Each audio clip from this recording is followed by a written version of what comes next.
Nee, fucking motion works. No, you can't do that.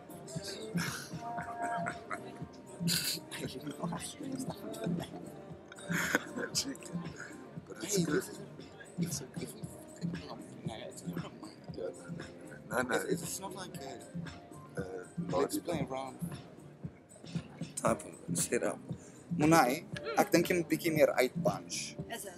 Want die title gaan ek dink odd like. Okay. Cool. Hoe laat? Ek dink dit begin 10 uur. Nee, 10:30 tot 10 tot 10:30 is die registration. Dit is net 10 dae. Okay, cool. Moet ek mos dan gaan... Rol al twee kameras. Ja. Okay.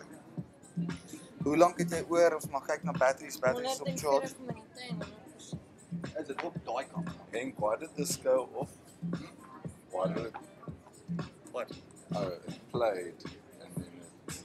Okay. Look, it was earlier, it was buffered, but then I stopped it. So it should sync up again now soon. As long as it's... Oh yeah, there's the. There she now, yeah. I'm not going to take my phone with me. Ja, maar nee, al die kom, maar ek dink die smartphone is bietjie weird. So groot. I've got more batteries there, we can just swap it out.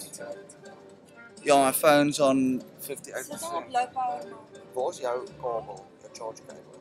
Yeah, maybe we should just. Ja, dit is om net inplug, maar nee. Maar hy stream, ek sal gou gaan kry. Julle kan check my cams. I'll get it if you want.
Hello, Hi, I'm looking for Warren. Warren is the. Sorry? Who's Warren? Warren. Who's You're working with Motionworks, the photographer? one of those guys Which guy? at the back? Is he the one at the back? Um, The one with the I laptop? think so. Ask him.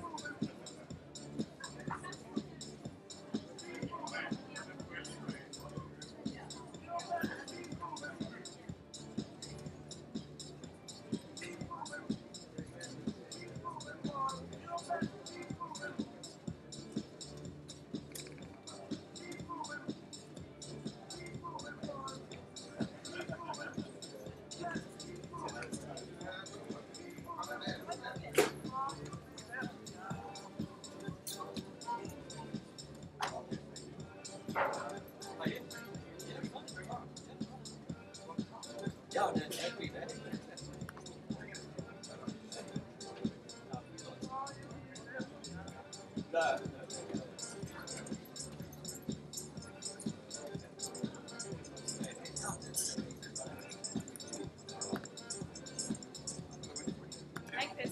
Is the mic ready?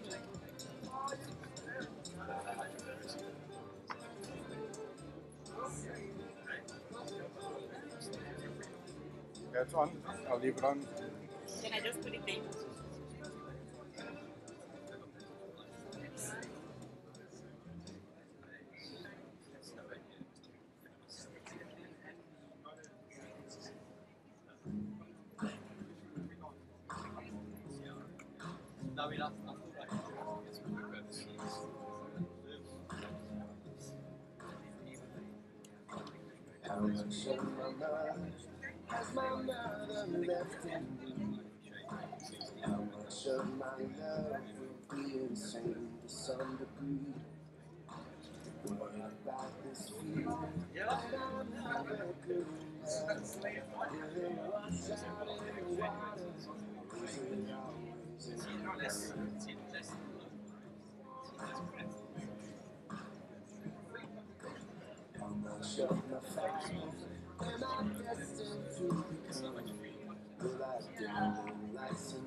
Hi. You can lower the starting now.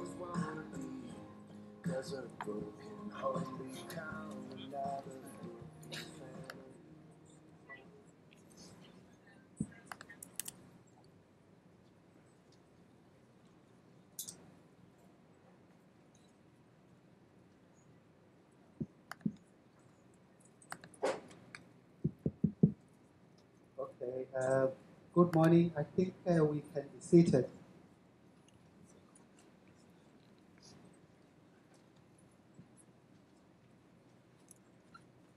Um,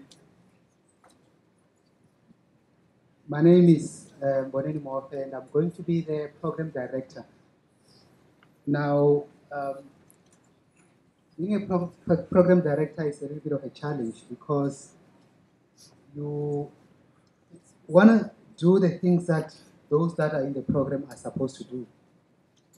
And then you realize that you are actually not asked to do that. So if I am going to be appearing to be a bit crude, it's not because I want to be crude, it's that I'm leaving the softening part to the people who have been asked to do that. So if for some reason you feel that I haven't welcomed you as a program director, kindly just appreciate that it is not my role today.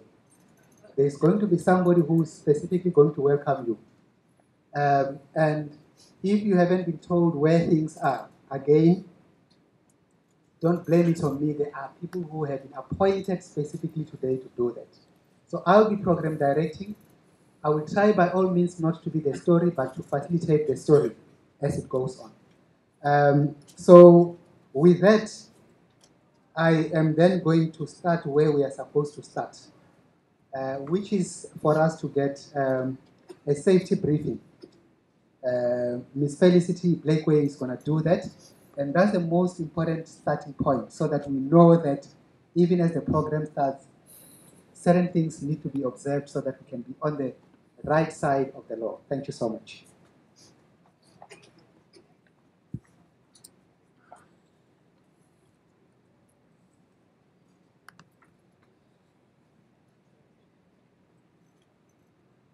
Thank you, Program Director, Honourable Minister, honoured guests.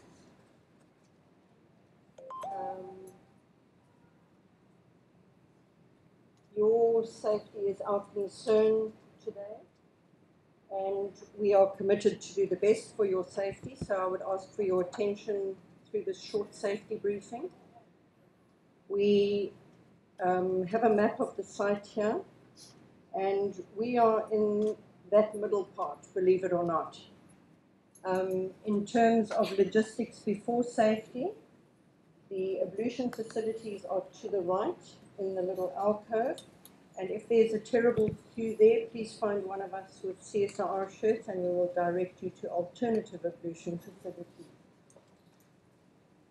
On site, we would like to ask you to comply with the signage, because the signage is there to ensure your safety. And because we've got a lot of media here, we are asking for people to not take photographs with cell phones and other things, because all that happens is that they get in the way of the other photographers. Please also do not connect your electronic devices to the company network. And when you leave, could you please hand in your passes to the security officer? In the event of an emergency, there are first aiders on site. They are designated by green vests. In addition, we have LifeMed on site. If anybody has a medical emergency, please contact myself or anyone in a CSIR shirt, and we will arrange for you to have medical support. If you notice that anybody has a medical emergency or an injury, please report it to us immediately. Smoking is prohibited on the site, except on the other side of the dining area where there is a designated smoking area with an ashtray. In the event of an evacuation will be designated by the sounding of a siren, which will happen by any one of us CSIR personnel. And dependent on the nature of the emergency, we will call the appropriate emergency personnel. In the event of an emergency, please exit in an orderly fashion. The emergency assembly point is below the main building, so you will exit out of the tent through the tarpaulin, and you will go between the upscaling facility and the main building, and you will proceed down the flight of stairs to the parking bay. In that area, there are yellow demarcated zones. We will assemble in the zone which has got a big yellow B on it. When you get to that zone, there will be a roll caller there wearing an orange vest. Please give your name to the roll caller so that we can ensure that everybody is safe. In the event that we cannot use the designated assembly point, which is in that direction, please follow the marshals that will be wearing red vests, and they will take you to an alternative assembly point. When you go on tour through the building, throughout the building there are evacuation plans, so in the event that the siren sounds, you will have proximate to you an evacuation route that you can follow. When you go on the tour of the facility, there are a few things that we'd like to ask you to do, not because we're being prescriptive, but because we are concerned for your safety and we would like things to run smoothly. Please try and stay with your usher at all times. We know that you might get really excited and want to ask a lot of questions, but please try and stay with your usher, and please try not to stray away from your group. You will see a lot of safety signage. We are not expecting you to put gloves and boots and goggles on for the tour. You will be issued with a laboratory coat as the minimum PPE to go through the facility. And please note, we'll try not to starve you, but eating and drinking is not permitted during the tour of the facility. Thank you, ladies and gentlemen. Please be safe in your visit to Durban today.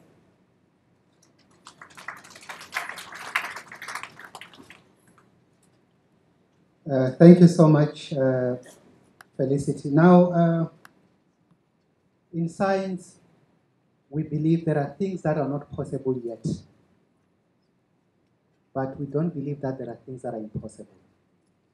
So it might look impossible now, but with time, you will see how possible it is. And some of it you will hear. For those of you who never thought you eat wood, you will get to know how much you get to eat wood. And for those of you who thought you don't indulge in waste, you will see how you do that. And I think one of our very central research center in this country, which is actually the flagship, not only in the country, but in the continent. It is recognized worldwide for its scientific excellence. And even a falling advertising board is not going to stop me from saying this, that the CSIR really is our flagship entity. And we are going to really hear the word of welcome from the Chief Executive of the CSIR, Dr. Thulani Dlamini. And I think after he has spoken and he has welcomed us, we are going to look a little bit more settled, and then we are going to be more relaxed and listen more to the proceedings of the day. Dr. Thulani.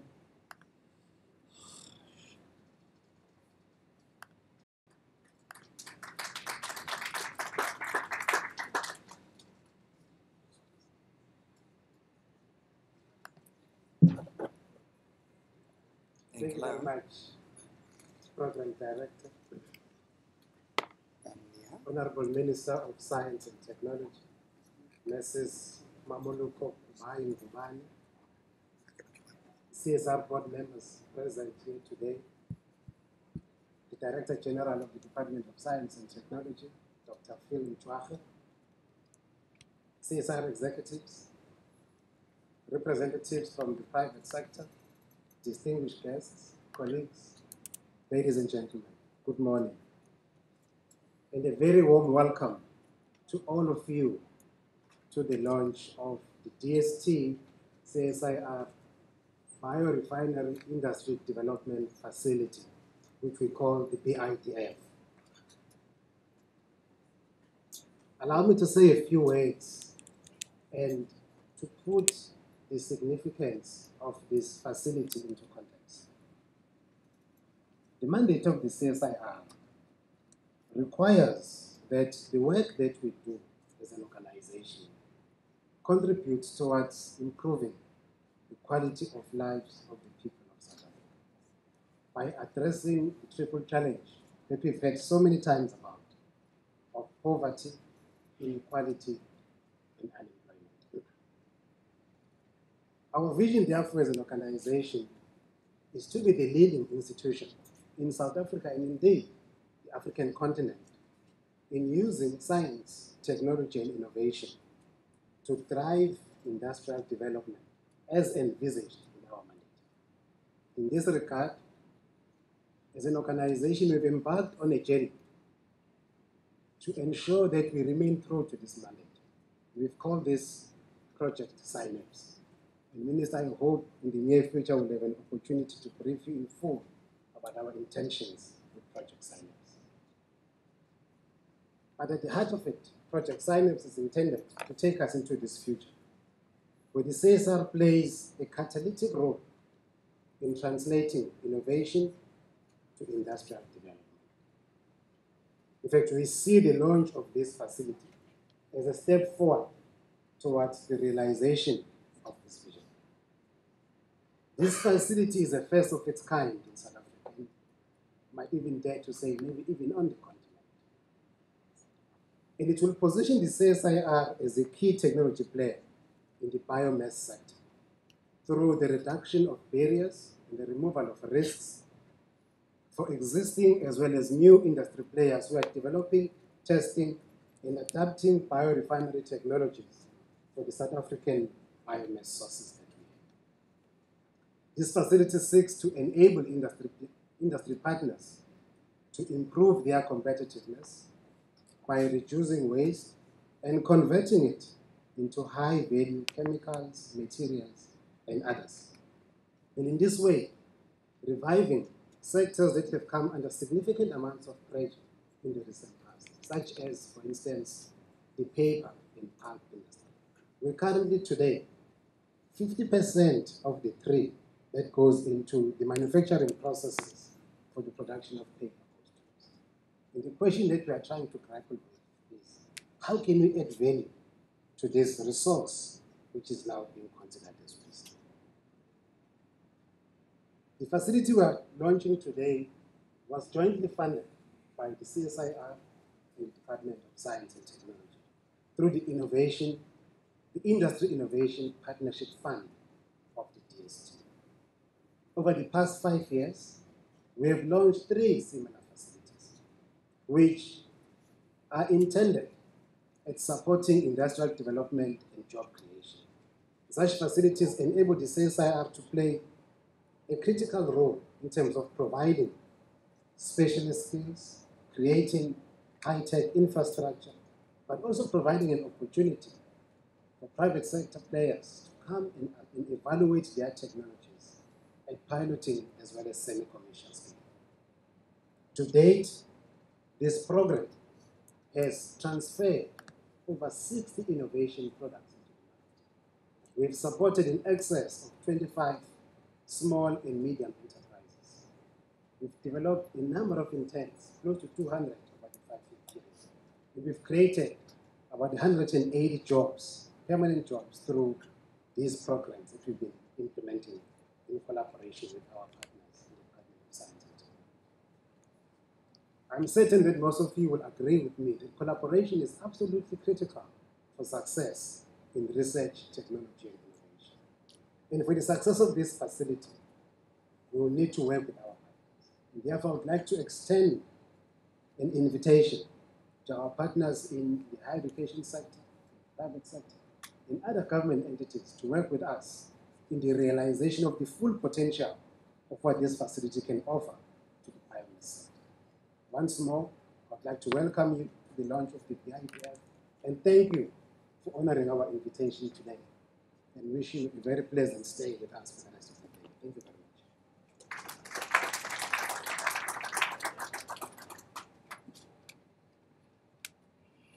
much. Okay, thanks a lot, Dr. Jamini. I just want to check here, do we have Councillor Beko Kwake from the Echaquini municipality?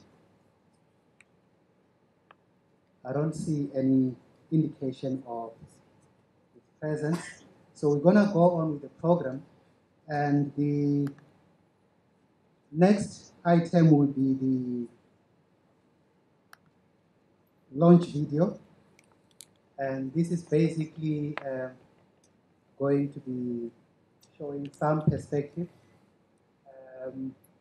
And as I'm doing this, I'm trying to make sure that those who are controlling in the background are doing what they're supposed to be doing, so that we see something springing up on the screens, and then we can move on.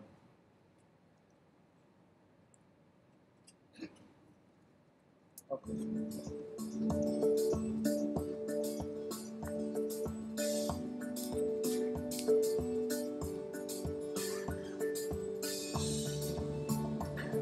South Africa has inherited an economy which is really mineral energy complex. So we export our raw materials and we had cheap energy for a long period of time. Therefore, South Africa decided to invest in research and development even harder after 1994 because we wanted to diversify the economy. The role of the CSIR in supporting industry takes multiple forms, but ultimately what we are trying to achieve is to ensure that South African industry is competitive and that we use innovation to create new industries which will contribute to economic growth. An area that we're driving a lot more strategically at the DST is the area of waste. About 2 years back, we finalized what we call a waste research, development and innovation roadmap, first of its kind in South Africa, because prior to that, we didn't have a good sense even of the untapped potential in the sector. And research that we had done together with the CSR highlighted that there's huge untapped potential in our waste streams. And although we have the CSR and we have our institutions where we can absorb much larger numbers of young people who have research backgrounds and research degrees in industry. So we need industry to come on. I would like to really look at biomass as some form of gold, where you basically, literally in the past, may have been throwing away what you couldn't use without knowing that actually there is value that can be extracted further out of this product. Now, when we look at how the bioeconomy strategy is going to be implemented in terms of the biorefineries, the platform that we're establishing is looking at two concepts. The one is where you got decentralized facilities like this facility, but the other one is to look at how can you actually have decentralized facilities. That's where you begin to reach out to those small players who you want to establish facilities for them not to be driving long distances to transport the biomass, but actually to have it at their doorstep. I do believe it is needed in South Africa, and from a GST perspective, it's something we would like to pursue from 3 angles. The one is from an innovation partnerships angle, from a bioeconomy angle, and from a waste angle. So we're bringing together different strategies in the department and using the Biorefinery Centre as a vehicle to bring socio-economic development. A biorefinery is a facility that's used to obtain high-value materials, especially from waste biomass. So, for example, if you take down a tree and use it to make pulp and paper, you'll find that the majority of the wood is lost as waste in producing product. So we are saying this is not acceptable, because if you look at that waste material, you'll find that there is value that can be extracted from that. So by using biorefinery technologies now, we're able to extract valuable materials from that waste material. I think some of the challenges being experienced in the sawmilling industry is mainly based on pine. It's also, because it's based on pine, it works on a pine saw log regime, which means pulp logs tend to be a byproduct produced by producing saw logs. So if we could add value to the byproducts, it would really add value to the industry as well. The other big challenge is the capital-intensive nature of the sector. So as an example, you have a mill dissolving pulp. To build that mill from scratch today and just at half its capacity, so let's say 500 million tons, would cost you 16 billion rand. And then, of course, what we produce traditionally, pulp and paper, is a commodity.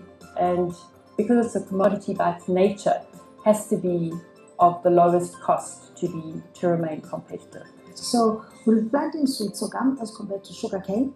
Sugarcane is mostly used in the country, but we felt sweet sorghum would be a better crop because it's a hardier crop. It doesn't need much irrigation and it doesn't need that much inputs. So when we plant that sweet sorghum together with the communities, they will then find jobs in so doing. We received funding now from the DST to set up this biorefinery industry development facility.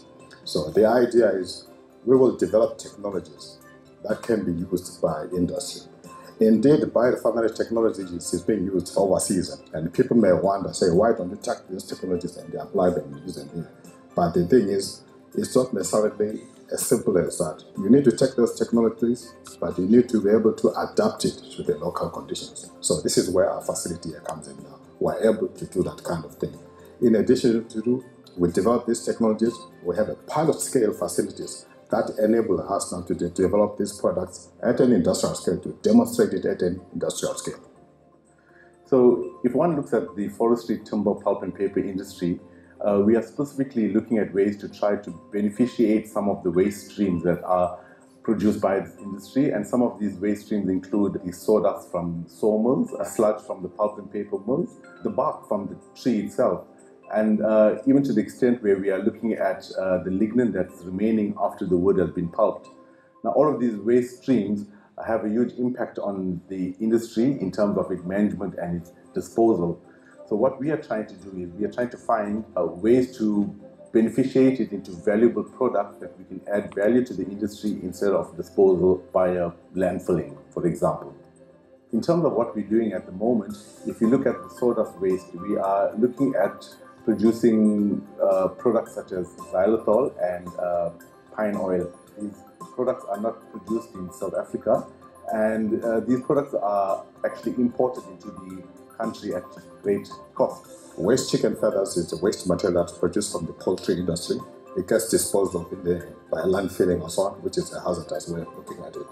But if you look at those waste feathers, you'll find that there is value materials that can be extracted from them. My project is electrospinning. I'm going to extract keratin from waste chicken feathers and produce nanofibers. But it is regenerating keratin fiber via electrospinning. With the support and skill development that we are being offered here, I feel like we have a better chance to go out there confidently and go as potential employers and not employees. So from BIDF, we can go out as graduates and create jobs a greener manner. So we have this facility. We want to invite all our stakeholders from the public sector and the private sector to come and work with us in terms of taking advantage of this unique national asset that we now have, which we think can make a significant contribution in terms of turning the biorefinery sector in South Africa.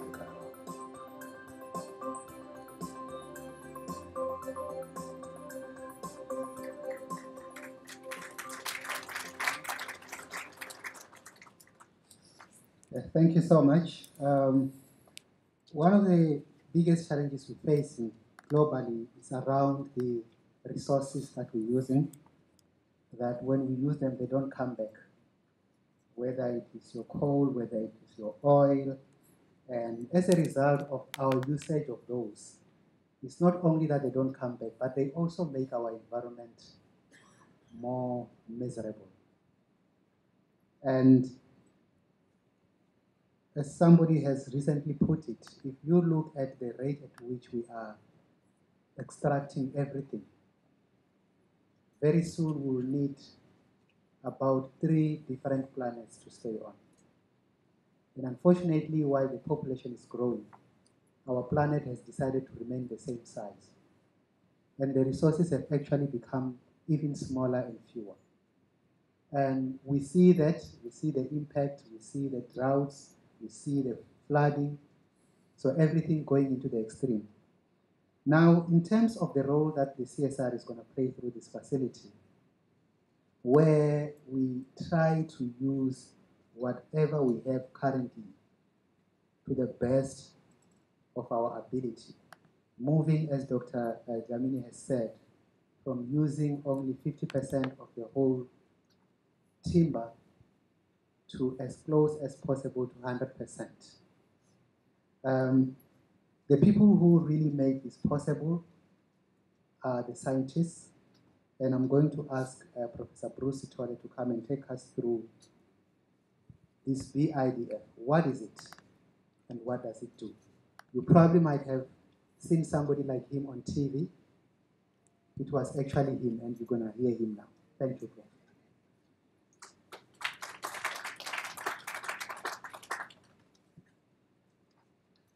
Good morning, everyone. I'm just going to introduce you to the facility, the Biorefinery Industry Development Facility that we have here in Durban. My presentation outline is shown in that slide here. Briefly, I'll give you a strategic context, and I'll focus a bit more on the forestry industry. Our initial focus is on the forestry industry, but however, you will see later on during the talk, the technologies developed here are also applicable to other biomass too. It's not only exclusively for the forestry industry. Then I'll talk about the facility itself to see what we have, and then I give some highlights, and then just illustrate our application to other biomass. And then I'll end up giving you an overview of what we should expect here from the facility. So in terms of strategic context, the facility here is meant to address national priorities. For one thing, it meets the requirements of the Industrial Policy Action Plan. If you read that plan there, you find that there is a section there on the beneficiation. Specifically, it talks about the ongoing efforts to secure technology-intensive, value-adding production capabilities, to utilize SAA's comparative resource endowment advantage as a global competitive advantage. Secondly, it fits in very well with the bioeconomy strategy set up by the DST. In this case, within the strategy, some of the items that we mentioned there is to remedy industrial and municipal waste, reduce production costs, reduce environmental impacts, improve quality of products, and improve the performance of a range of economic sectors. So how can the CSR now increase this contribution to the national priorities? We believe that this can be achieved now by achieving socio-economic development, job creation, and human capital development. So let me go back now to give you a little bit more details about the forest product industry. First of all, how big is it? In this case, we see that the industry contributes significantly to the GDP of South Africa. It contributes about 2%, or 12% to the manufacturing GDP, 35% to the agricultural GDP, and direct employment of upwards or even exceeding 160,000 people. And the important thing here to take note is there are no deforestation concerns. I know some of you, many of you, you receive emails, and the email says, don't print this paper, don't print this article, and so on. In South Africa, there's no deforestation issues. All the forests used here are plantation trees. So the more paper you use, the more you print, the more industries and jobs you're creating in South Africa. So print as much as you want, there's no problem. Now, however, this industry has been facing challenges. It's under severe development pressure, both globally and locally. For one thing, things like disruptive technologies and lower market demands of paper. If I may ask some of you to see who bought a newspaper today, you'll find that it's not very many of you bought your newspapers. So where are you getting your news from? You're getting them from electronic media. So what happens now to the newsprint industry? Definitely from the decline, because they cannot survive and so on. So that's one of the issues that we're facing. Actually, indeed, if I look at the University of KwaZulu-Natal, for about 3 years now, they've come out with a regulation now that all new incoming students, they're supposed to bring in laptops. And professors, you're not allowed to hand out paper notes. It's all banned. Obviously, that's affecting our production of the industry, so it's not good. So competition from Asia and South America, that's another pressure. Also, too, unfortunately, the industry is energy and water intensive, two things that are in short supply in South Africa. And then also, too, it produces a lot of waste and emission, and in effect, results in inefficient use of the biomass resources. And lastly, too, it's a mature industry, which is controlled by bean counters. Therefore, it's very, very low to innovation. So if you look at the slides there too, the pictures at the bottom, I'm just illustrating you to see what happened. If you follow this, you'll find that up to about 1980 or so, there was a rapid increase in the consumption and production of pulp and paper. But since then, there's been a steep decline. Okay. So you look at Europe, steep decline. Look at North America, steep decline. South Africa, it's also applicable. If you look at the printing and writing rates, there's been a steep decline. So that decline has really resulted in a lot of job losses and even closures of mills. Now, if we look at the current industry, so the challenge here is that the forestry sector is wasteful and has limited products. So if you cut down the trees, you are producing the lumber. There's a lot of wastage in the form of the bark, sawdust, or shavings. If I'm making pulp and paper, in addition to those two, we also produce tons and tons of sludge that needs to be done. Now, all that waste currently has to be dealt with, and most of it goes to landfill, or in some cases can be pumped out to the sea. That's how it's being disposed of. So we're saying, really, this is not acceptable. So in effect, we're saying we're only extracting only 47% value from the tree, and the majority of the tree is lost as a waste. So it's highly inefficient use of a valuable resource. Just an example now of some of the waste materials that are produced here at the pulp and paper mill. So sawdust mill, if you visit any sawmill, from a distance, it looks like a mountain or small hill. It's only when you get closer, then you realize that it's all sawdust and so on. So it's a health hazard. On windy days, if you're breathing this thing, it's not good. It can be a fire hazard there too, so it's not good. Fly ash is another issue. Sludge in pulp and paper making, and even bark, it's all in there too. So what is required now to address this challenge? Now, if you look at the growth of any industry, it goes through several phases. In the initial phase is the innovation phase. And then after that, it goes through a rapid increase, which is the improving phase. And then phase 3, it reaches a maturity phase. But once it reaches that, depending on the industry, in this case, look at the forestry industry, you find that it's on a decline. And indeed, the forest product industry is on a very, very steep decline. So the question is now, what can be done to address this challenge? And we believe that the future can be reinvented now by diversification of products via biorefinery technologies. By implementing this technology, we should be able now to reverse the trend and enable growth in the industry. So this is done by biorefinery technologies. So if you're not too sure about what biorefinery technologies are, I'm trying to illustrate them in this slide here. So the idea basically is you start off with your biomass, start off with your wood. You can use it to produce the biomaterial, to produce paper, fibers, composites, and nanofibers or textiles. You can also use that biomass to produce biochemicals, things like proteins, fertilizers, and all that too. You can also use that biomass for fuel. You can also use it now for bioenergy. If you look at these materials carefully, you'll find that these are the type of products that you obtain from coal and oil. So now we're telling you that those same type of chemicals, you can obtain them from wood biomass. The only difference here is that one day we're going to run out of fossil fuels. Whereas with wood biomass, you can always plant new trees. So you cut down the tree, you plant a new one. So it's a sustainable way of doing it. So in the biorefinery now, we're saying, let's look at your industries and you focus on the waste materials. And then we apply biorefinery technologies to produce these high-value materials. That way, we enable sustainability in the industry. So, as I said, the solution now is the biorefinery technologies.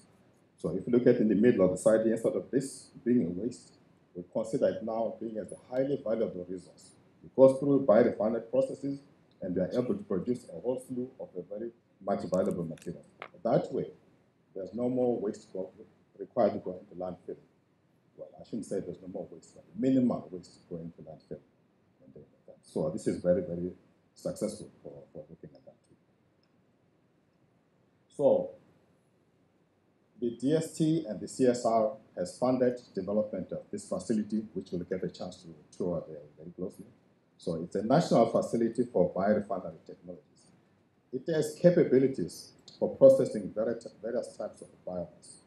You can process the wood biomass, organic wastes, abattoir wastes, agricultural wastes, waste chicken feathers, and shellfish. So it's not limited to anything in particular. So we can, the technologies or the equipment, the facility infrastructure is applicable to all those materials. This slide here, I'm just illustrating to see where the BIDF is within the national system of innovation. So you'll find that on the academic side, they do basic research. They can do some applied research. And then on the right side, you have the industrial production and industrial application. There's quite a very big innovation chasm in between. So the facility lies in between the gap to fill up this gap. In other words, the idea is to take laboratory studies and able to upscale them and demonstrate them to industrial levels. That way can prove that the technology will work in the industry. This is much cheaper than for industry to be testing the things itself. So the idea is we're saying industry can come here, use our facility, and test the products or technologies before they get implemented in their facility.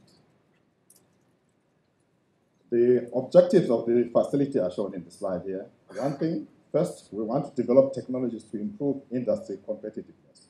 This is mainly for the benefit of the large industry. Also, too, we want to develop technologies to produce alternative or new products from underutilized biomass, including waste streams. In this case, some of the technologies are applicable to large industry, but a lot of them are also applicable for uptake by SMEs. And then we want to enable now upscale these technologies and products for industrial demonstration.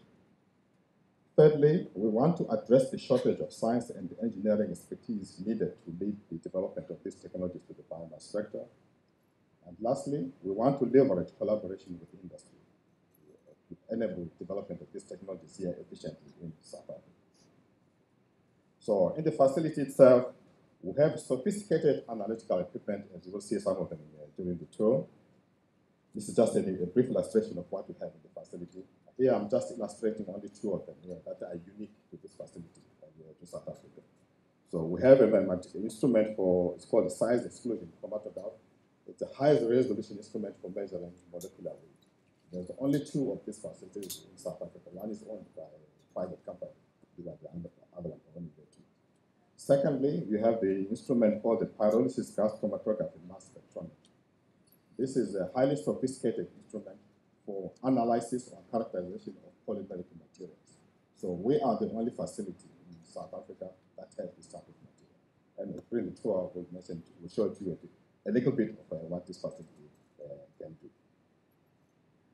In addition to that, we have a pilot scale infrastructure and things like rotating digesters, high consistency refiner, low consistency refiner, pressurized stir reactors, and also to flow through digesters that can go all the way from 20 liters to 300 liters. When you reach 300 liters, definitely you are now operating at an industrial scale. So in terms of this pilot scale infrastructure, it enables now fractionation of biomass into its components. This is useful for development and upscaling of new value chains, upscaling production of new value chains, to reducing the barriers and risks for existing and new industry players in developing, testing, and adopting technologies for use. In terms of competence, obviously, what would a facility be without key personnel?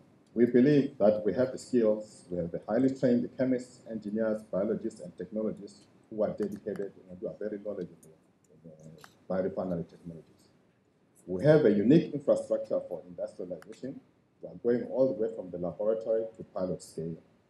And then we have the demonstrated offerings, in this case, for development of new value chains, or improving efficiencies in existing industrial processes. Let me just show you a couple of highlights that we have in the industry. In this case, let's looking at the sawmill industry. So what's the problem here? The problem is, if you visit any sawmills, you see these mounds here, there's large amounts of sawdust right in there. So what can be done to beneficiate this? Some of the sawdust is used for energy production, but there's so much of it that not all of it can be used. So our solution now is to develop technology for extraction of high-value chemicals from this waste. For example, if you look at the eucalyptus sawdust, we can extract sugars, cellulose sugars, in this case, extract xylose and convert it into xylitol. If it's pine, we can extract pine oils. In this case, they can be useful for making different types of products. By so doing it now, we are enabling local production of these valuable materials. All these materials I mentioned, they are not available in South Africa. They're currently all imported. But we are saying, why can't we have locally based industries now producing these valuable materials from waste materials? That's the idea that we are looking at. So we are working with the SMMEs now for uptake of some of these technologies. Some of the SMMEs that we are working with include Frixel and Engineering. And for the sawdust and so on, one of our major collaborators here is Hans Merensky and also the York Timbers. So the idea now is that if you look at the bottom slide here, you have your sawdust. So you extract the chemicals depending on the type of thing. If you extract the sugars or extract the pine oils. And then the fibers remaining out of that, instead of them going to landfill, you can convert them into a material called nanocellulose crystals. These materials are super duper materials. I know most of you may have heard of nanomaterials, no matter here in terms of the metals or inorganic materials. But we do have nanomaterials in the wood sample. And these are very, very fantastic materials. Indeed, it's been shown that nanocellulose materials, if you look at its tensile strength, it's stronger than stainless steel. So I'm telling you that something from wood is stronger than stainless steel. It's mind-boggling to believe that. Yeah. So with those kind of properties, can you imagine the type of super-performing composite materials that we can make? So this is what we are working to do that. Just to highlight now in terms of that material, if you look at this material, these cellulose nanocrystals, current technology, worldwide technology for producing this material is you start off with a material called dissolving wood pulp. This is a very, very expensive pulp. To build up this mill, as you heard from the video by Jane here, it costs at least 16 billion to build up this pulp. And then you take that pulp and you go through a process, use it to produce cellulose nanocrystals. This is what everyone else in the world is doing to produce this type of material. So you need an expensive mill, and then the pulp, it's a very expensive pulp, sells about $1,200 a ton to produce that. And if you go through the process, your yield is only 15%. Here at the BIDF, we have developed a technology now where we start off with the waste material. And we go through a black box, and we end up producing cellulose nanocrystals. And our yield is 40%. So currently, this waste is free. So I'm saying it's free because as soon as somebody found that there's money to be made out of it, so that may go out there. But for now, it's free and so on. So we do have technology for doing this too. So currently, worldwide, if you want to buy cellulose nanocrystals, it sells for about $1,000 per kilogram.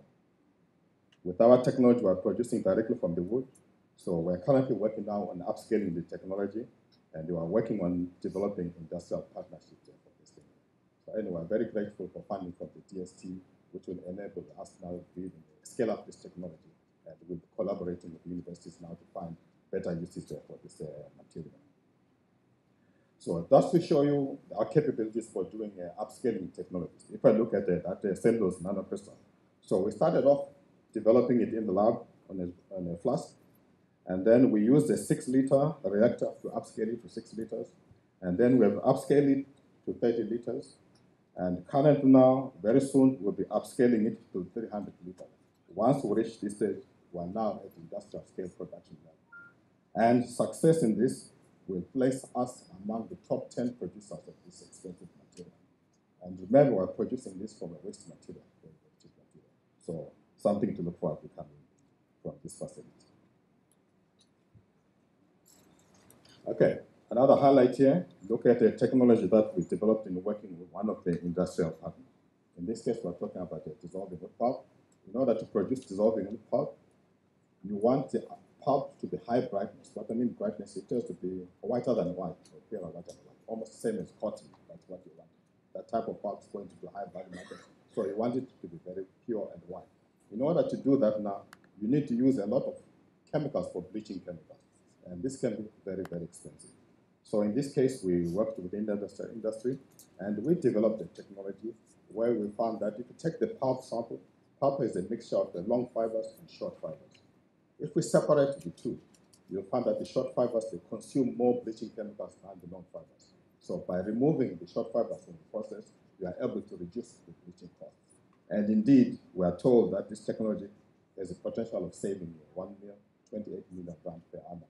So this is technology that was developed with the facility.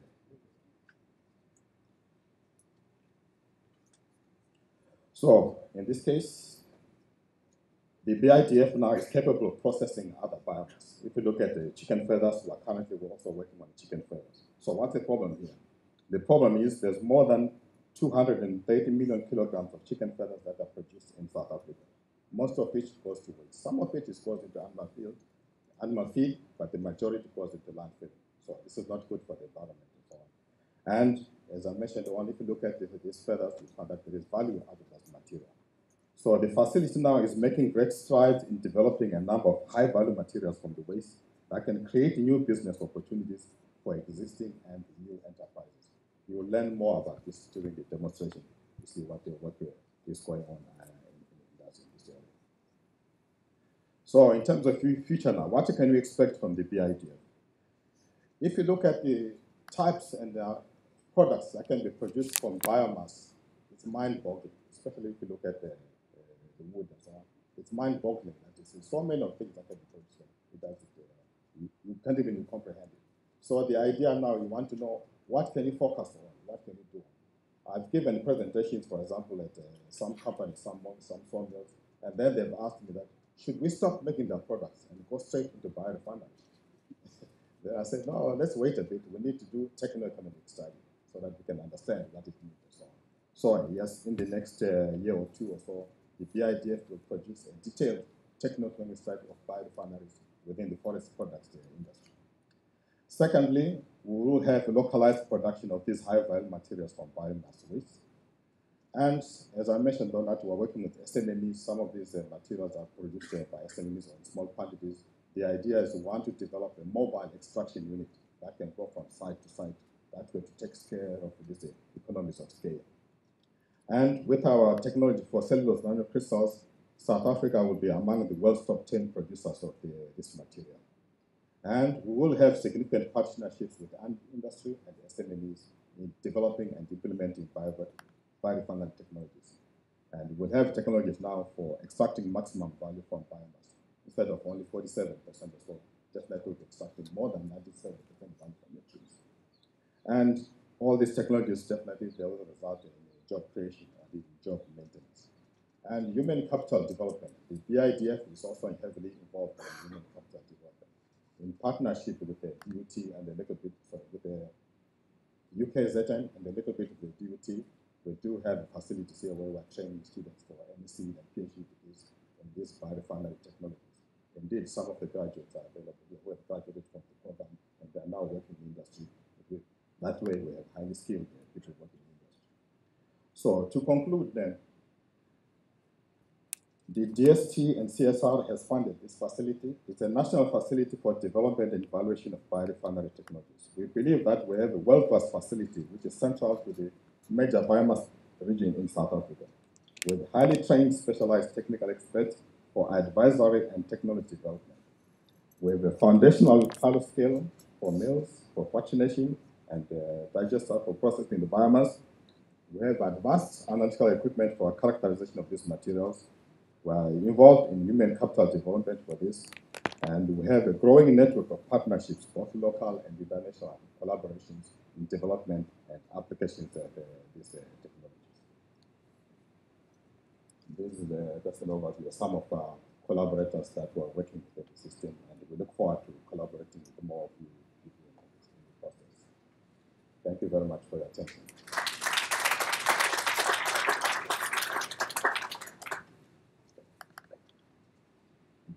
Okay, thanks very much, Prof. And as you can see, science, technology, and innovation will take you through a journey of self-discovery. And I think you now know yourself for who you are in terms of what you eat, and you also get to know about what you wear as well. So this is really the excitement of science. We are now going to be hearing some industry perspective.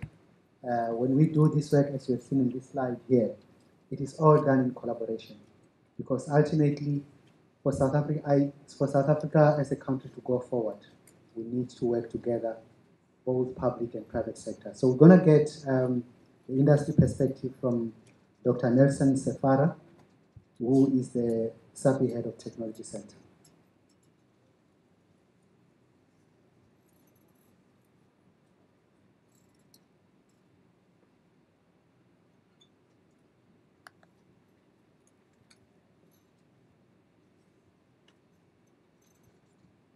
I've just taken the last bottle, and I hope this is not the bottle of the minister. It's fine.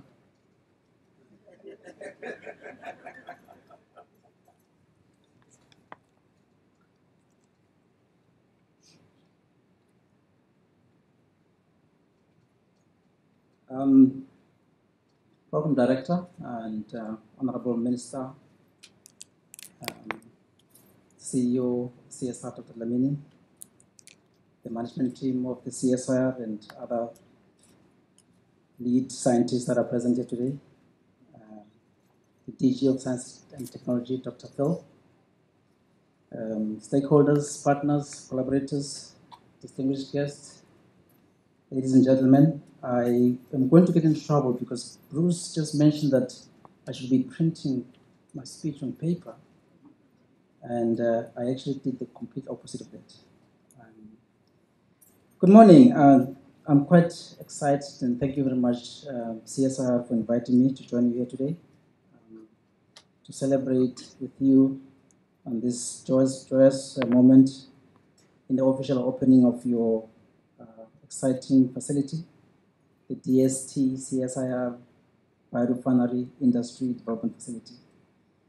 This is indeed an exciting day, and not only for us as an industry, but also for the country as a whole. Really honored and humbled to be here and to share some of our perspective from the industry and to give a message of support in how this facility can assist the industry in some of the work that we wish to pursue. I look forward to going on the tour because I'm a scientist. I'm born and raised in the lab. I'm still a red lab, even though I oversee a lot of the activities around the R&D within SAPI.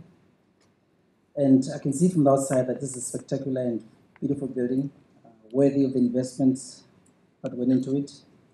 I know that many of you guys have waited way too long for this day to come. From what I remember, sometime last year, this was supposed to happen, and it didn't. But as they say, good things come to those who wait. So looking forward to some wonderful work going forward. As I drove into this center this morning, I reflected back on my days as a scientist, many years ago, and you won't believe it was many years ago because I may look young to some of you, but I am a bit old. Yeah, many years ago, I started my career at the Forestry and Forest Product Research Center just across the road here. The center at that time was opened back in 1999, and it's a great honor to see some of the colleagues that I worked with, Jerome, Andrew, and Sis Elsie, who's sitting at the back there, where we're passionate and sat around and tried to do some of the exciting work for the industry. At the time when the center was open, this was a joint venture between the CSR and the UKZN, and it had a clear mandate in terms of the objectives we wanted to achieve. And one of the primary objectives of the center, and to quote it from the website, Bruce, is to develop and align both contract and postgraduate research activities with the needs of the forestry and forest product sectors. So there's the industry on one side and the sector on one side, and the two must sing from the same hymn sheet. One of the other areas to play a key role in the development of forestry and forest product research competency in South Africa, which I believe that center did very well. Since its inception back in 1999, the FFP worked very closely with the industry, did a lot of fundamental work, research work to understand the impact of wood and wood properties on pulping and bleaching properties. And a lot of that work that was done across the road there is still being applied today in our industry. And I'm quite grateful to see the fact that a lot of the fundamental work is still relevant today. So I'm pleased to be back here and to see that this center is growing from strength to strength, and that it is expanding to even offer beyond our traditional pulp and paper business, but also expand into the field of biorefinery.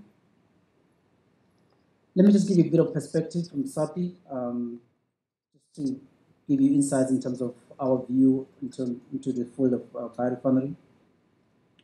At SAPI, we value R&D. We value R&D very strongly. It is seen as a cornerstone of our business.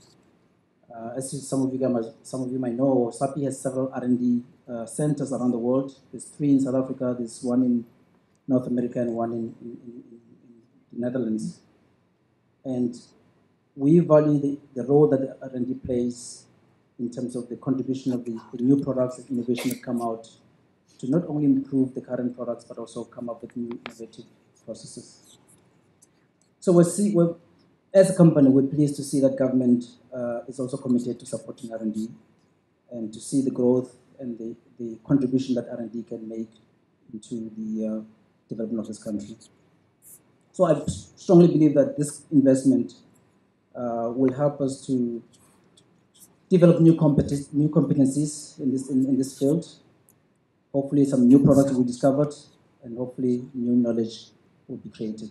So we're looking very positive and forward to seeing some of the work that Bruce has just spoken about. Indeed, biorefinery is a new and emerging field with the potential to produce a lot of very good, exciting green products from sustainable raw material such as wood fiber. And we're quite happy to be part of that, to be playing in that field as SAPI.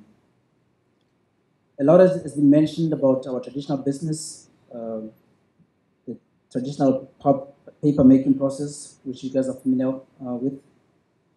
Traditionally, as we make that product, we only use, as Bruce mentioned, only about half of the tree is used to make pulp and paper products. And the balance of that material, some of it, just as a point of correction, half of the other waste material, we actually burn it to power the mills and to generate steam for the mills.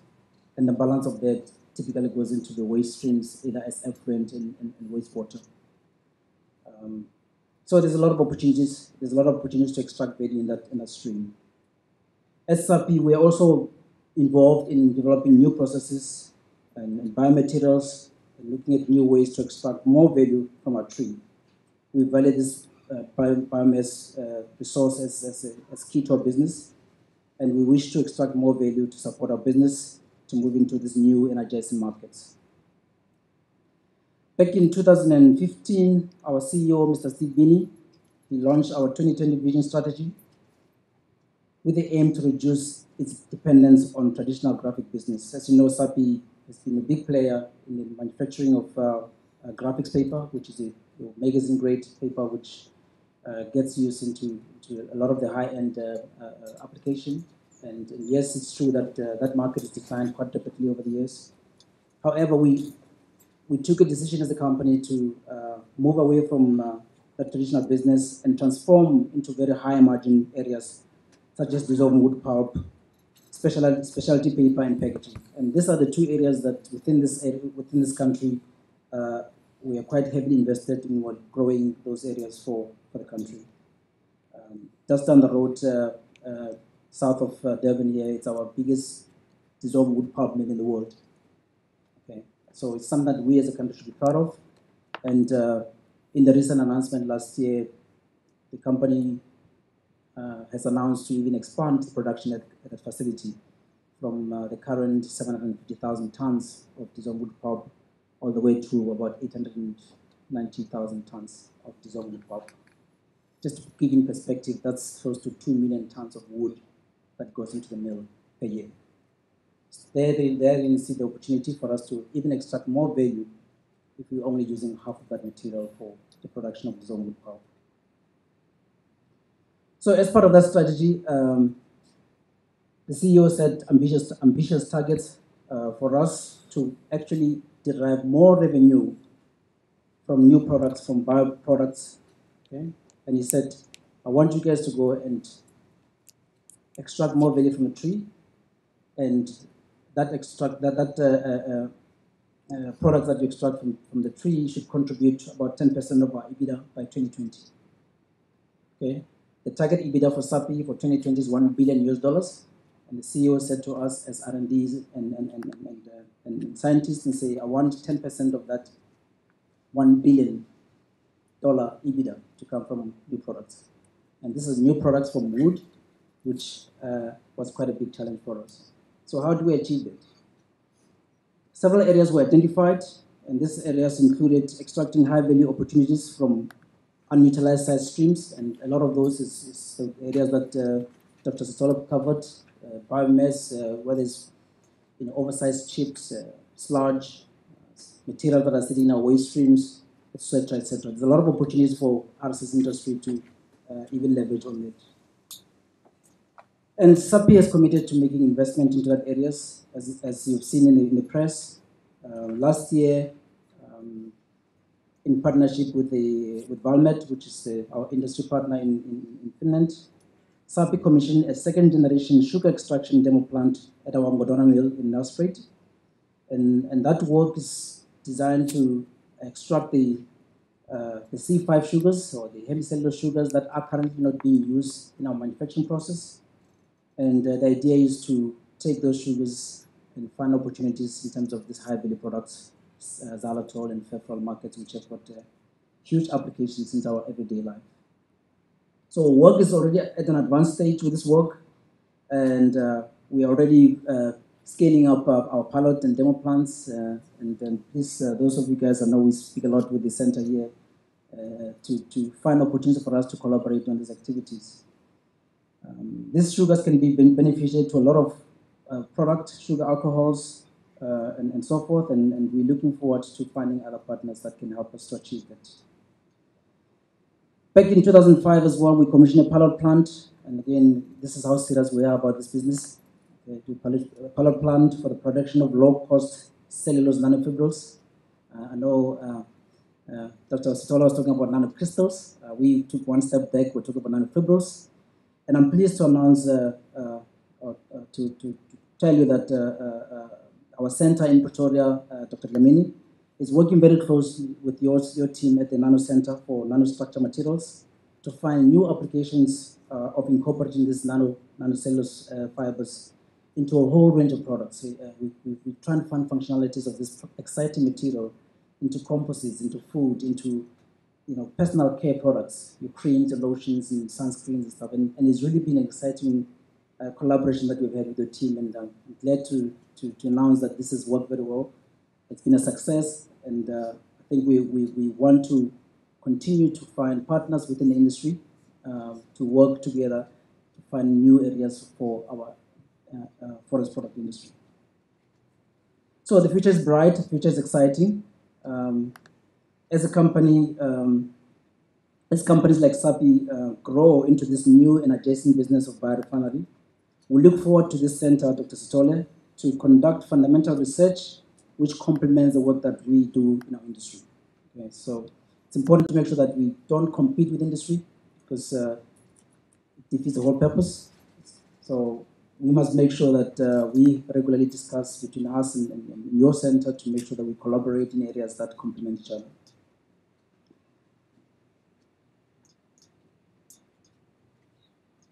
I agree with you that the center should also play a role in developing new scientists.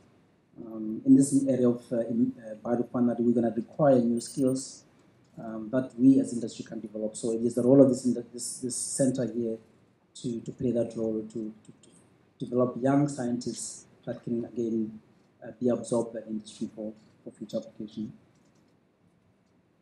I must say, yes, we are already working with Dr. Stolle on various aspects, maybe not so much on the biorefinery, but we are working with this center here we've got 2 postgraduate students that are working under him to develop human capital and to learn new analytical techniques, which we hope to utilize in the future, especially in the areas that we are not strong in, the areas of lignin analysis and phenolic compounds. So there are many more opportunities. I can go on and on about how we can derive value from the side streams. And I just want to challenge you as a new center that this is not everything. Okay? There are a lot more chemicals that are sitting in our waste stream that we don't even know about. As we focus more on the areas of our business, our primary business to make pulp and paper, we typically tend to neglect the side stream because to us they're just a secondary nuisance. Okay?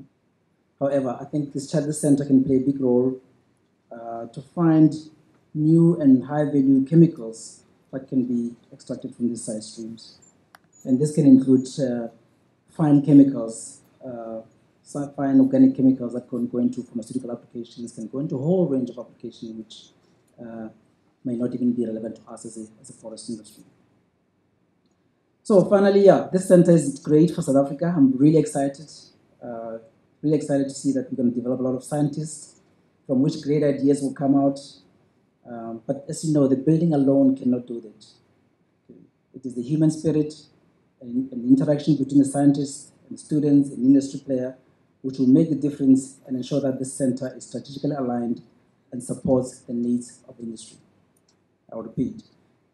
This center here has to be strategically aligned and support the needs of the industry.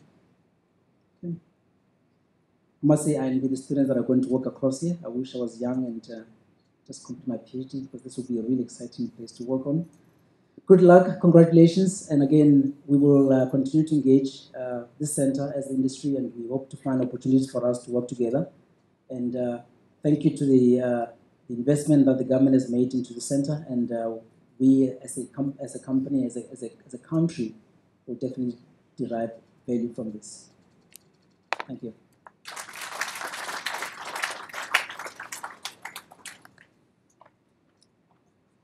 And just to wrap up the industry perspective from the Paper Manufacturers Association, I'm going to be calling on the Executive Director, Ms. Jane Maloney.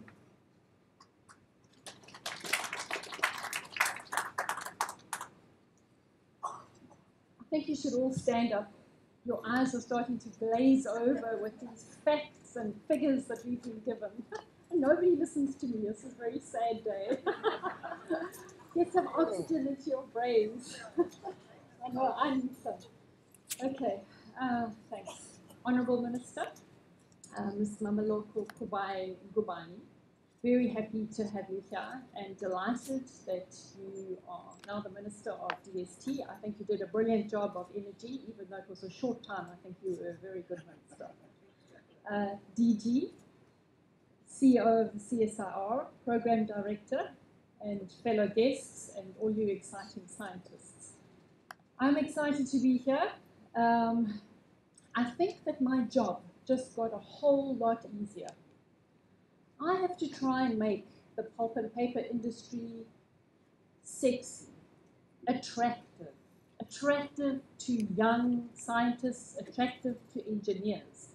And when they think about doing shift work, when they think about working in an industry that has all this waste, I heard you, Dr. Sitoli, so much waste, they don't necessarily want to work here. But now we have all these potentially very, very exciting products. Products much more than paper, much more than pulp, than dissolving pulp, than what's also known as chemical cellulose.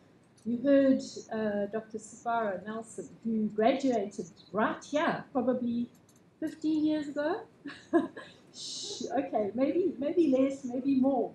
But it's so exciting to have him standing here and endorsing this facility and what the CSIR and the DST have managed to achieve. Thank you.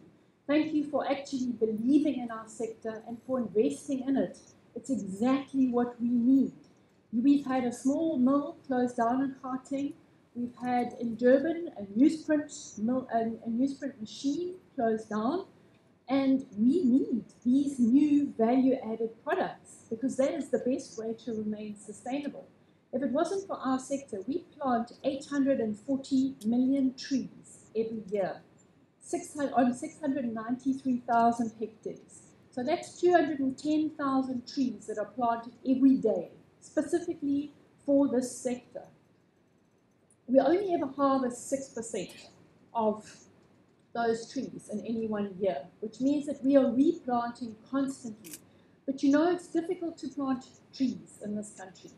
When we signed the Forest Sector Transformation Charter in 2008, 100,000 hectares were identified that could be planted. 60,000, I think, in the Eastern Cape and 40 in KZN.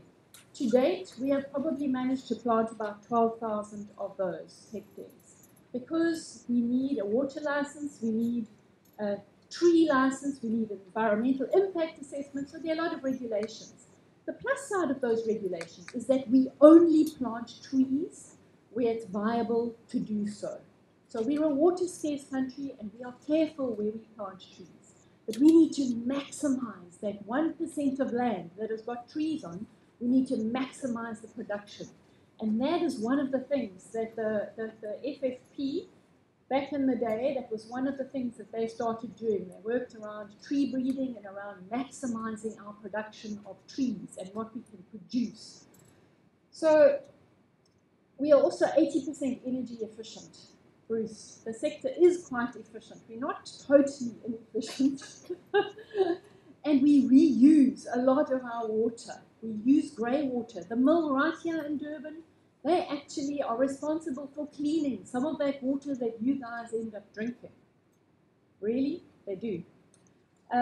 But how do you remain sustainable? How do you survive when you see your initial primary products no longer being required? Yes, we need this, and the IPCC recognizes that there's a half-life of paper, that carbon dioxide is stored in this for at least 2 years. We believe it's a lot longer. The Department of National Treasury recognized the sequestration of carbon in our trees. They've given us the S for sequestration in the carbon tax equation. Why? Because we asked them to. And why did we ask them? Because trees give us a cleaner, better environment to live in. They store the CO2 and they produce oxygen.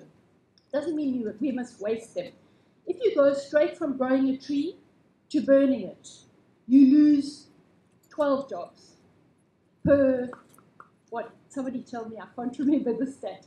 But the point is that 80% in Africa, 80% of Africa uses trees for energy, just straight fuel, firewood fuel.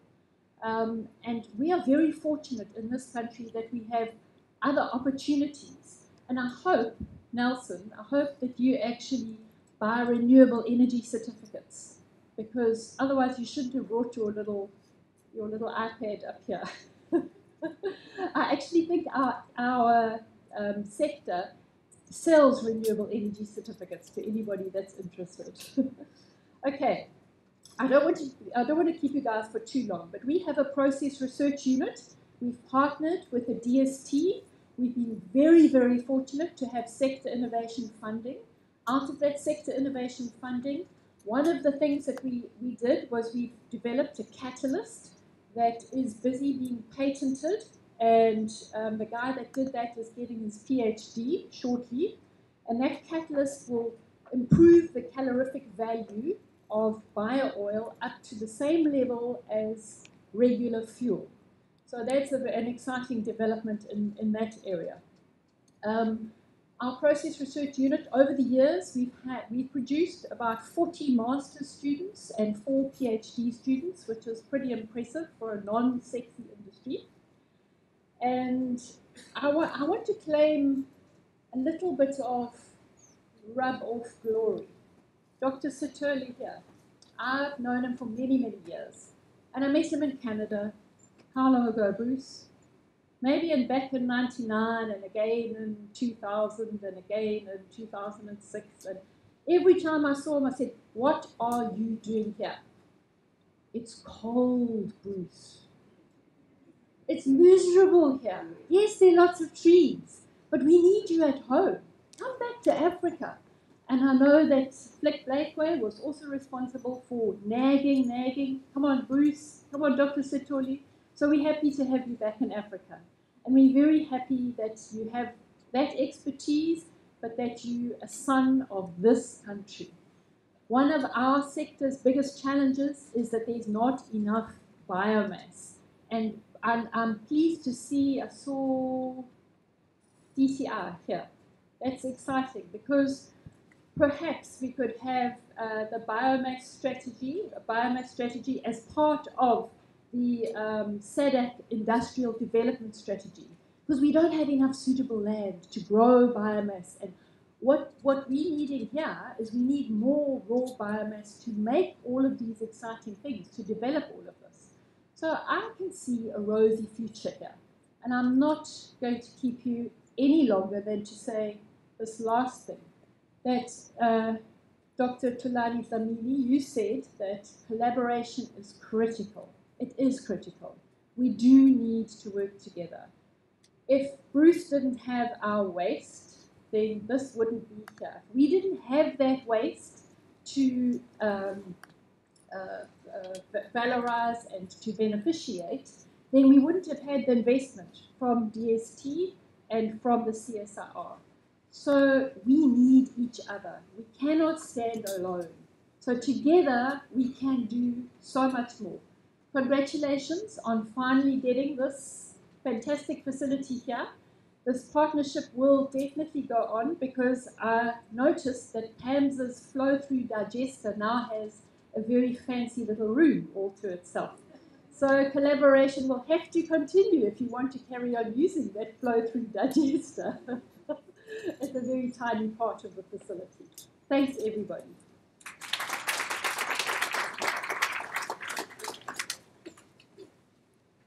Thank you, Jane. We have indeed looked at the matter of the biomass challenges in the country. And as you said, we are aware that for us to really do much more than we're currently doing, we are going to need to work with our fellow sisters and brothers in the whole SADC region to really maximize the level of biomass that we have. At this point in time, I'm going to be kindly requesting Honorable Minister Mamuluko Kubai Ngubane, to come and give us a keynote address, and then we will tell you what next. Minister.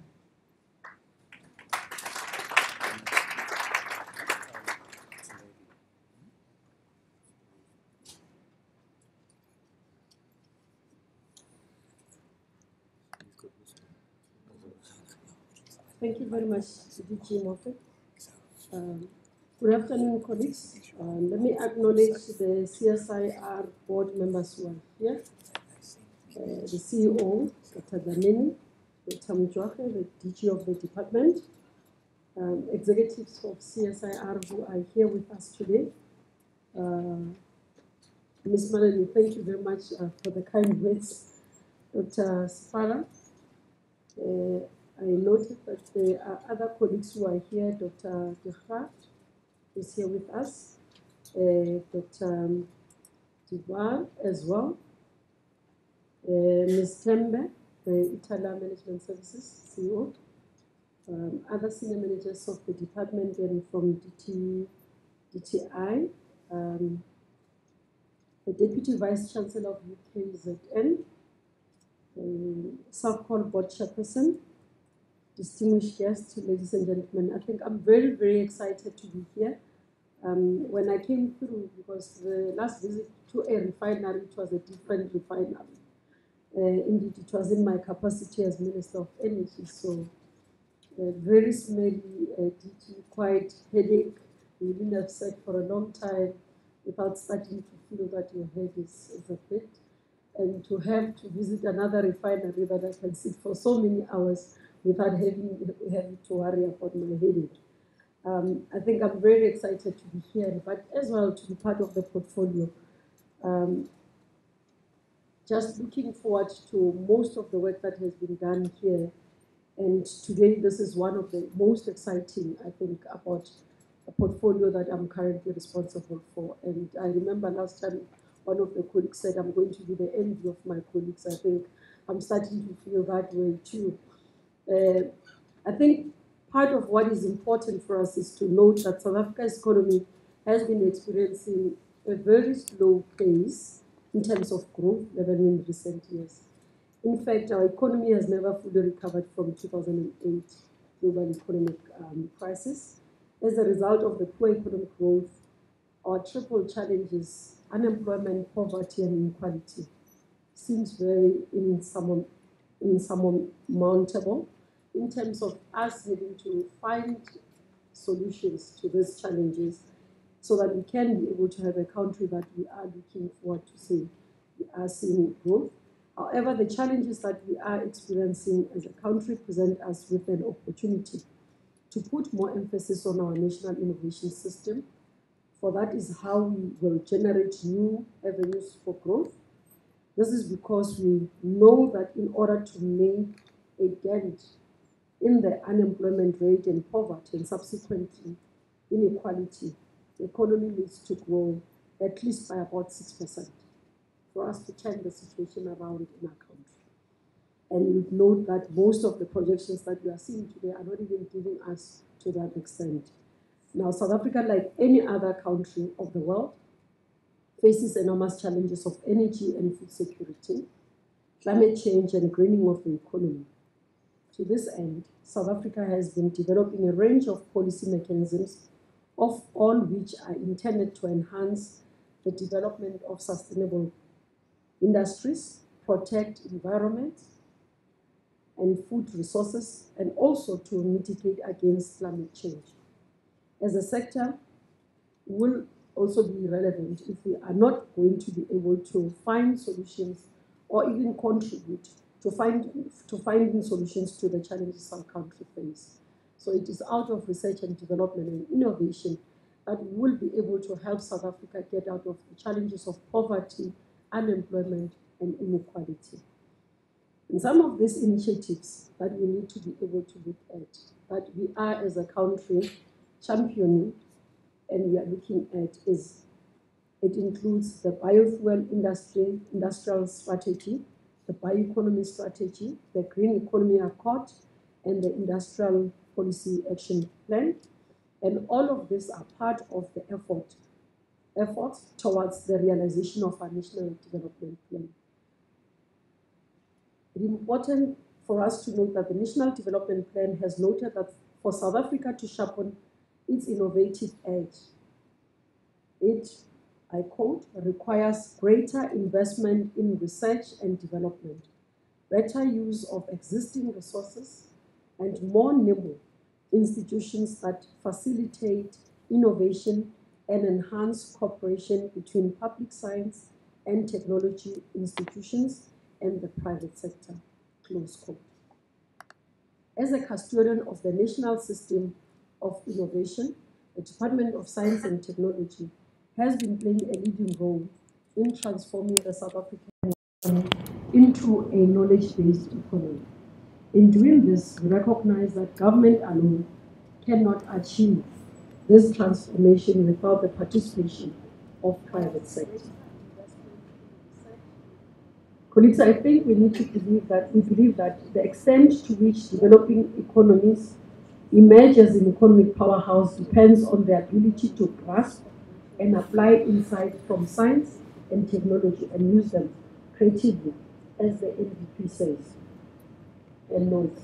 I think more for us is to say, while we do research and development, it shouldn't be just in a vacuum. It should be able to respond to our challenges. It should be able to respond to what are the current issues that we need to find solutions for.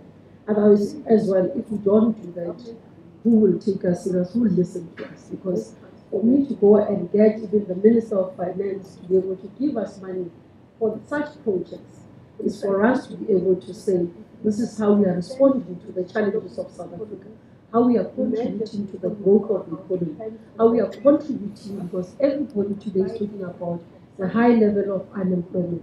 Are we producing research and development? Are we finding innovative ways of revitalizing industries that are looking as going down and dying? And that is more important for us, and that's why these facilities are very critical for us colleagues and are able to also make us even more and more able to have a more voice as the department when we go to finance, when we go to everyone, and including the president, because we have to make sure that we also fight for our budget, we also fight for our relevance. But more importantly, it's not only about us who are here, but for South Africans to understand what is the importance of science and technology as a department, but as well, what is the importance of this sector so that we can also be able to attract even new young people who are coming, so that tomorrow doctors, they can come back and send you and say, I was a young person, this is how I got interested. So it's important for us to continuously open up and make sure that everybody understands what we are trying to do, but what we are trying to achieve. Developing our industrial capacity at the back of our scientific research as a nation depends on strong partnership between government and the private sector. So the partnership is very important, colleagues. A strategic challenge for innovation policy is the need for alignment and the strategic partnership, especially between government and industry, not only in South Africa, but across the world. So the work that we do, access, and it's good to listen to the colleagues from the private sector where they give us feedback in how they see the facilities going to help us in terms of the country, but also putting us in the global map. And I think as we go to engage, looking forward to the SADC meeting that we're going to have, because we can boost up all the facilities that we have, setting the trend, not only for the region, but for the continent. In response to this challenge, there has been an explosion of various kinds of public-private partnership in research and innovation. In particular, partnerships are necessary in the forestry and paper and pulp sectors, as both national and international, these sectors are under financial strain. So part of the work as well is to ensure that when we create industries, it's not only for South Africa, because the market is very broad, also create the industries for our own region, because we talk about regional integration as South Africa being the champion and being the year where we are chairing SADC, and that becomes part of the work that we need to do. And especially because SADC has adopted the industrial policy as one of the key priorities. So part of what we need to be doing as the science and technology and as people who are within the sector is to be able to respond to the challenges not only of South Africa, but as well of our region. According to the OECD, the fundamental rationale of most public-private partnerships in research and innovation is to leverage broader economic and social benefits from joint investments. This helps to accelerate innovation and the development technological solution and the development of technological solutions that are essential for addressing key challenges in growing the economy and achieving societal well-being. P's help build new innovation capabilities, improve connectivity with the national innovation systems, and most importantly, P's help create a collaborative environment to maximize cost, disciplinary expertise among government, academic, and industry researchers. Over the last few years, our department has led and supported a vital part of this explosive growth of triple Ps in South Africa.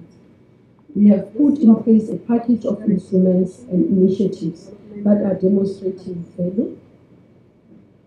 To demonstrate our commitment to the triple Ps, we have introduced new initiatives such as industry innovation centers, sector innovation funds, the wheat breeding platform, and the soon-to-be-launched mining precinct, building on existing efforts by the DST and the DTI, including programs such as the THRIP and the Technology Stations programs.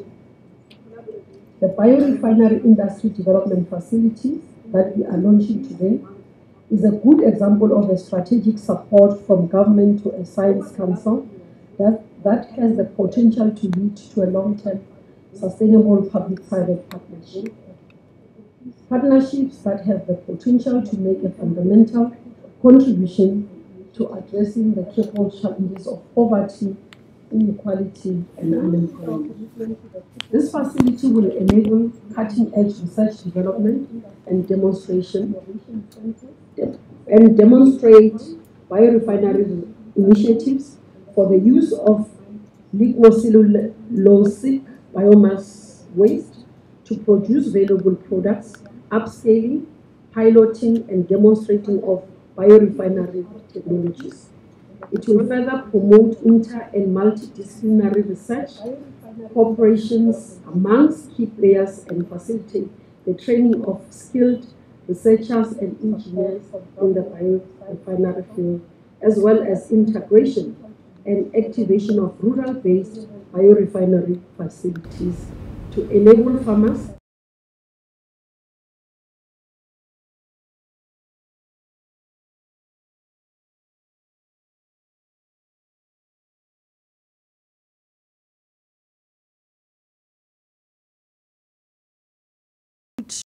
the government's priorities in terms of building on and creating rural development and creating programs that have been identified for South Africa. And this includes forestry, biorefinery,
economy in South Africa. So our chickens must go to Minister Sokwane to say, you know, we need the chicken industry to produce. Also, we don't want to import chickens because they come without the feathers. So we want them to be grown here so that we can have the feathers, because there's more value for us to have those. The BIDF has a critical role to play in building a circular economy through the development of innovative industries, transforming what is now known as waste into valuable resources. The waste RDI strategy of government to unlock a potential of 17 billion per annum into the South African economy.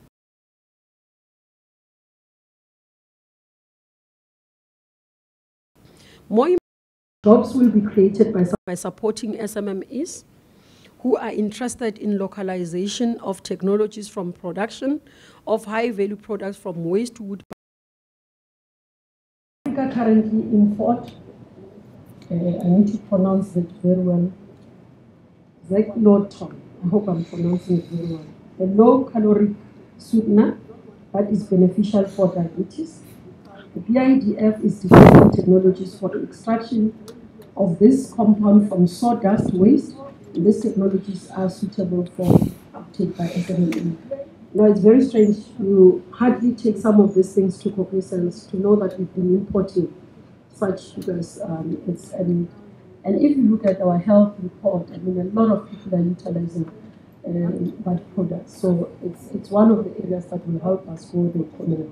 And this is what we're talking about, responding to our economic environment, providing solutions, but now we're also providing solutions to our health issues. More broadly, the biorefinery will contribute towards the realization of the DST's main objective of establishing critical mass and world-class competency through the technology development value chain, comprising basic and applied research as well as technology translation and commercialization action within the industry bioeconomy sector. I'm pleased to note that the BIDF is only the start of the journey towards the strengthening the innovation infrastructure in South Africa. Even as we launch the current center, other teams at the CSIR are hard at work operationalizing 2 more centers that we are confident will be launched in the next 12 to 18 months. This includes a center in photonics and another one in the development of micro-nano devices. The reason I mentioned the issue of us going to Treasury, we've seen our budget, you will be noting when we go to our budget vote in May, but we've received less of budget in terms of our infrastructure. So we'll be raising our voice to National Treasury because it will hamper in the work that we want to do going forward. And we want to see more work that is being done. And most of the projects that are currently planned being seen to fruition because we understand the impact of this work. I'd like to take this opportunity to thank the researchers, technology developers, and the executive of the CSIR for making the centers a reality, together with the board of CSIR. Equally important is my thanks to the CSIR for working closely with our department to look at how the institutional design of the centers can optimize to make the greatest possible impact while securing support and commitment from the private sector, provincial and local government.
Partnership with the private sector and all the role players in the sector to say that if we work together, we can be able to build a better country, but more to build a better sector that is more cohesive, and also because we need to heed to the call that the President has said that all of us need to work together and lend a hand. So all of us need to say, what is it that I can do in my own way in my respective responsibilities so that we can come together, partner together, build a better nation, and for us is to be able to build a better future because the future is in science and technology. Thank you very much.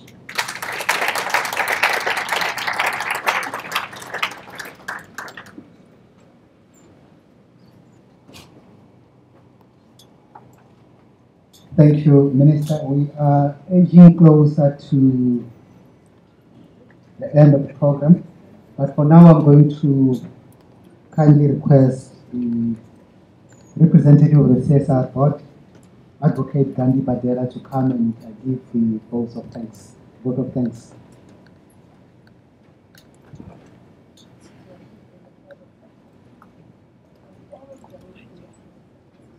Thank you. Good afternoon. I think my responsibility is quite an easy one. In that, I am to acknowledge and to thank everyone who is present for taking time out and to be with us when we open this facility. But I would like to start off by saying to Dr. Sefara, I have managed to use both technologies, the paper and this one. I think I'm in safe hands with you. Honorable Minister, it is indeed a great pleasure that you are with us today, and we would like to thank you. And we now know that we have your support in the initiatives that we have and the ones that we are planning to have. I was pleased to hear that you will be betting for us when you go to Treasury, because I can assure you that the executives have been complaining to the board that the grant funding is decreasing every year. It is becoming difficult to sustain some of the programs that we have. And I think I agree with yourself when you say that research and development are a cornerstone of any nation. Without research, we will not be able to develop.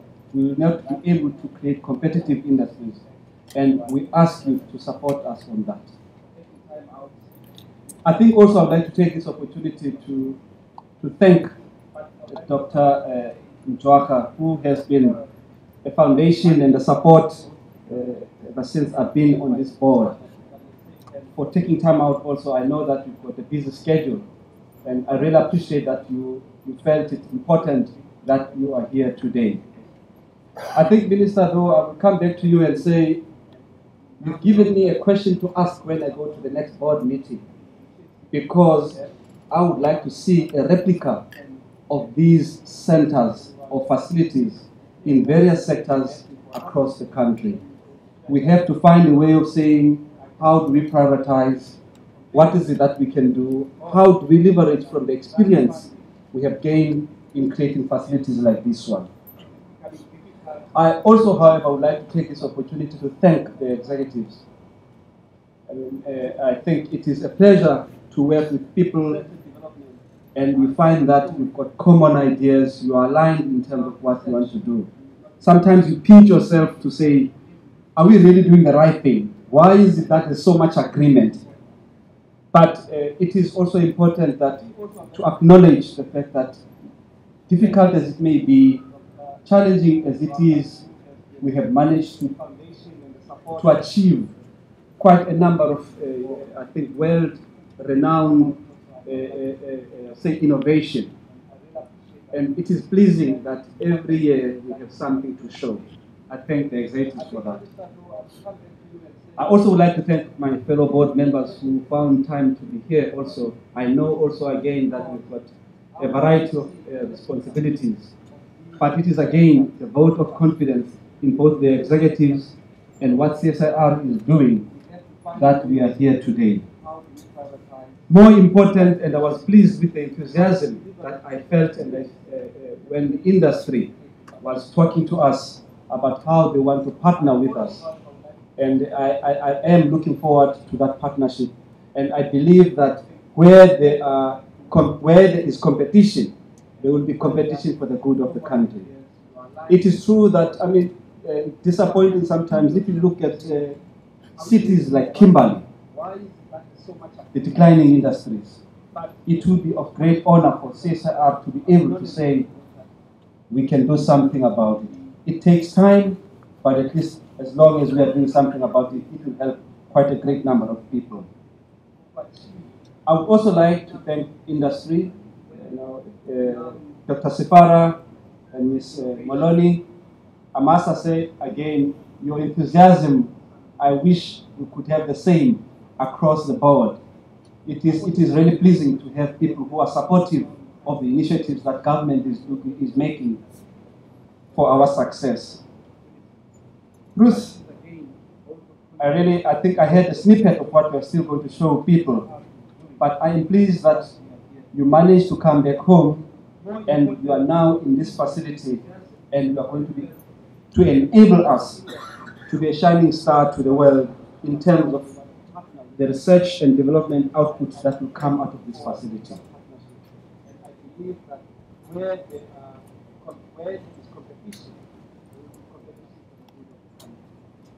And in conclusion, I would like also to thank the people who are organizing, who made this event and who made it possible.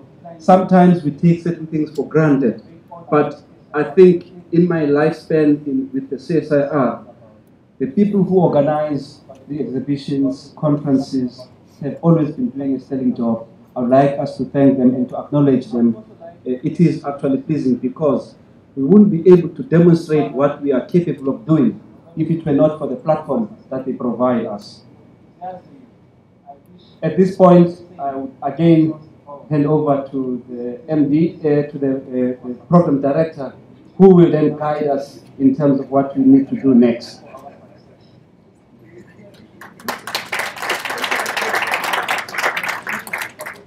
Of course, I do appreciate the upgrade.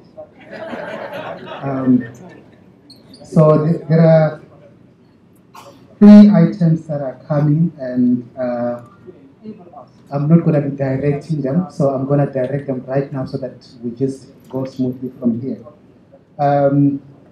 So the one is going to be the cutting of the ribbon and the unveiling of the plug. Now, I believe these 2 things will happen because for sure I have seen the scissors, the pair of scissors. And it's a very nice pair of scissors. That one I promise you. Take a closer look at it when the minister is handed that pair of scissors. So that tells me something will be cut. Now, I also saw the plug, and it does show that it will be unveiled today. So that will happen. Now, I have gone through this program. As I said, we've come to an end, and I believe everything that's written on it. And ladies and gentlemen, there shall be food in the end. So when all this is done, when we have gone through the process of the cutting of the ribbon, the unveiling, and the touring of the facilities, where you are going to see actually what Professor Story was talking about, that is actually here, you will see it there. Now, just for the sake of order, I'm going to say, let us allow the minister and the VIP team to really lead this process so that there can be other teams that then follow in terms of the tour of the facilities. It's a very small passage that you're gonna see in there, so not everybody can fit in at the same time. So let's just do it that way. So we're gonna have the walkover. We are going to follow Wushe. She's gonna take us through where we're gonna do the cutting of the ribbon. Thank you so much. I must say, please give yourself a huge round of applause. You are a brilliant audience. Now, I have gone through this program.